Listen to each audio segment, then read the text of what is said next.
ஆன்மீக நண்பர்கள் அனைவருக்கும் அன்பு கலந்த வணக்கங்கள். இன்றைக்கு நாங்கள் ஆன்மீகம் சம்மந்தமான பதிவில் பார்த்தீங்கன்னா, செவ்வாய்க்கிழமை வினை தீர்க்கும் வேல் வழிபாடை பற்றி தான் பார்க்க போகிறோம். அதாவது சுக்குக்கு மிஞ்சிய மருந்தும் இல்லை, சுப்பிரமணிய சுவாமிக்கு மிஞ்சிய கடவுளும் இல்லை என்றும், வேலுண்டு வினை இல்லை என்றெல்லாம் கூறுவார்கள். நம்மளுடைய வாழ்க்கையில் அனுதினமும் ஏதேனும் ஒரு பிரச்சனைகளையும் அதனால் மனக்கவலைகளையும் சந்தித்து கொண்டு தான் இருக்கிறோம். இந்த பிரச்சனைகளும் கவலைகளும் தீரணும்னு சொன்னால் செவ்வாய்க்கிழமைகளில் முருகப்பெருமான வணங்கினால் போதும். நம்மளுடைய வேண்டுதல்களை உடனடியாக பழிக்கணும்னு சொன்னால் அதற்கேற்ற சிறப்பான பரிகாரங்கள் நம்மளுடைய சாஸ்திரத்தில் சொல்லப்பட்டிருக்கிறது. செவ்வாய்க்கிழமையில் வீடு பூஜை அறை போன்றவற்றை சுத்தம் செய்த முருகன் படத்திற்கு வாசனை மலர்களால் மாலை சாற்றி அவருடைய வேலை சுத்தம் செய்து அதனை வழிபாடு செய்யலாம்.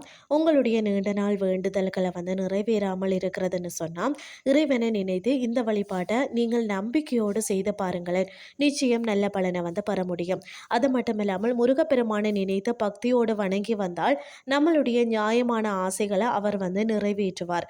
குடும்பத்தில் நீண்ட நாட்களாக இருந்து வந்த பிரச்சனைகள், கடன் தொல்லைகள், நோய்கள் தீரணும்னு சொன்னால் பிரிந்த தம்பதியினரை ஒன்று சேர, காதல் கைகூட மற்றது திருமண தடை ஆக்கல இந்த பரிகாரத்தை 21 வாரங்கள் செய்து வந்தால் கண்டிப்பாக இறைவன் அருள் புரிவார். நம்மளுடைய வாழ்க்கையில எவ்வளவு துன்பங்கள் இருந்தாலும் அவைகள் யாவும் நொடியில நீங்கி, அதாவது பகைவர்கள் ஒளிந்த முன்னேற்றம் உண்டாக, தன்னம்பிக்கை அதிகரிக்க வேல் பூஜையின் மந்திரத்தை எப்படி உச்சரிக்கலாம்னு சொல்லி பார்க்கலாம். புதிய வேல் வழிபாட்டிற்கு பயன்படுத்தக்கூடிய விதம்: முதல்ல ஒரு சிறிய அளவிலான வேல் வாங்குங்க. இதனை நாம நேரடியாக வாங்குவதை விட நம்மளுடைய குரு அல்லது வீட்டில் இருக்கக்கூடிய பெரியவர்கள் மூலமாக வாங்கணும். அந்த வேல் மீது மஞ்சள் குங்குமம் வைக்கணும். ஒரு செம்பை எடுத்துக்கொள்ளுங்கள். இந்த செம்பை சுத்தம் செய்து மஞ்சள் குங்குமம் வச்சு அதனுக்குள்ள விபூதியை நிரப்பணும். இப்பொழுது இந்த வேலை விபூதிக்குள்ள சொருகணும்.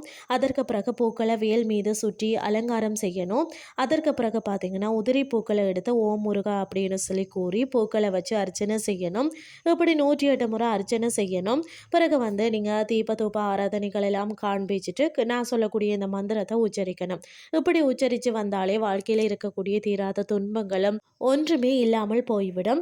இதை பார்த்தீங்கன்னு சொன்னால் முருகனுக்கு உகந்த நாட்களில் செவ்வாய்க்கிழமையில் செய்து வந்தீங்கன்னா முருகனின் அருள் பரிபூர்ணமாக உங்களுக்கு கிடைக்கும். இப்போ வாங்க மந்திரம் என்னன்னு சொல்லி பார்த்தீங்கன்னா, ஸ்ரீ சத்ரு சம்கார வேலாயுதா ஸ்லோகம். ஃபர்ஸ்ட்டு பார்த்தீங்கன்னு சொன்னால், எனது சங்கடங்கள் அனைத்தும் விலகிட செய்வாய். மற்றது ஸ்ரீ சத்ரு சம்கார வேலாயுதாவுக்கு நவக்கிரகங்கள் 9 நன்மையே அருள செய்வாய்.